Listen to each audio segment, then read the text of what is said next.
Sir இந்த ஏரியால தான் 12th படிச்சு முடிச்ச பசங்க 20 பேர் இருக்காங்க. நம்ம கரெக்டா வேலை செஞ்சா அந்த 20 பசங்க நம்ம காலேஜ் தூக்கிட்டு போயிடலாம். நம்ம தான் கொண்டு போறோம், மத்த எந்த காலேஜ்காரனையும் உள்ள விடக்கூடாது. Sir Deepak sir. தீபக்கா யாரா அது? சார் நீங்க கூட செல்லமா ஜெயகடான்னு கூப்பிடுறீங்களா, அந்த பையன் சார்.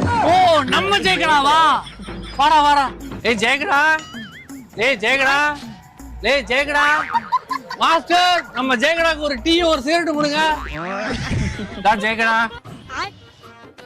என்ன சார் கவனிப்புலாம் பலமா இருக்கு, என்ன விஷயம்? அது ஒண்ணும் இல்ல ஜெயகடா, நம்ம ஏரியாவில 12 படிச்ச பசங்க 20 பேர் இருக்காங்களாம்ல. 20 பேர் இருக்காங்க, எல்லாமே நண்பர்கள் தான். அதுக்கு இப்போ உங்களுக்கு என்னவா? சூப்பர்ரா. அப்படியே அந்த 20 பேர்த்தையும் நம்ம காலேஜ்ல சேர்த்து விடுறது. நான் எதுக்கு சேர்த்து விடணும்? பாண்டி சார் நீங்க ஒண்ணும் கவலைப்படாதீங்க சார்.